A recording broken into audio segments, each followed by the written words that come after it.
Greetings, this is Baron Ambrosia, and I'm spending a beautiful Saturday morning with one of the Bronx's great griots, Morgan Powell, where we're attending Bronx River Sankofa, an African-American history along the Bronx River. Mass transit made it possible for people who did not live up here to work in Manhattan and come here for their social recreational life. The truth is, I had no intentions of doing a tour.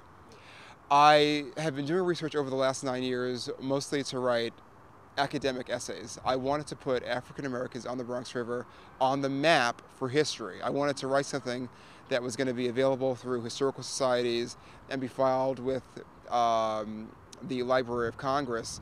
And I was just thinking it's important that we be on the map. I only started designing a tour because the education coordinator of the Bronx River Alliance sent me an email in January and said, Morgan, do you want to do a tour?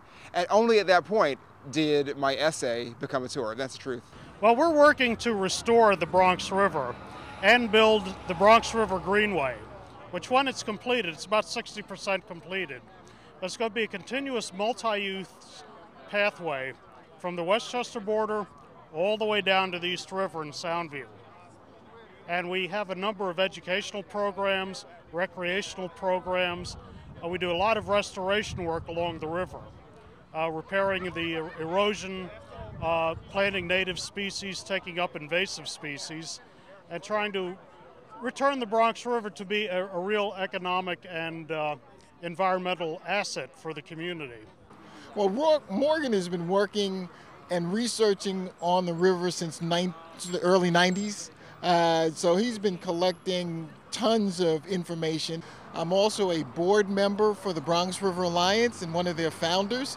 So for us to be able to work with Morgan to put on this tour is a very exciting thing. We had to have been over 100 people here.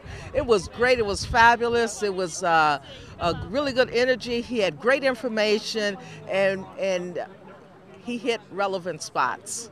The event was very nice. I brought my grandson today, and it was awesome. I think more children and youth should come out and do this for the exercises. This today actually opened my eyes to a lot of things that normally I pretty much just kind of go by on my day-to-day route, not give a second thought to it. I think that was very beneficial to kind of get like this on-the-ground look at some things that are right there, as I would say, hidden in plain sight. Actually, I read about the event first in the Daily News, shared it on our Facebook page, and we take where we live for granted. We're never really sure of what came before us, and people are always focused on the now and the now. It's important to take a look back and know the history of where you're from in order to create a future there.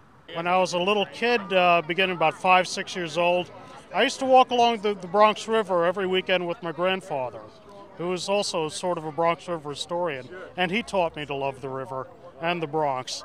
I just think we need to have more school groups, more kids, more the younger generation needs to get a hold of this now.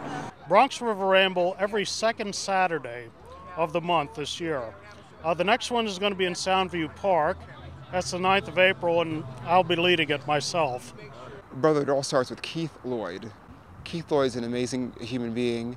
He's someone who I saw illustrated in the orchid case at the New York Botanical Garden when I was in high school, and there I saw a vision of a dark man with distinct African-American features, and there he was, the curator of orchids, and I just thought, wow, what an inspiration and what a vision. I can do that too, and now I'm a landscape designer.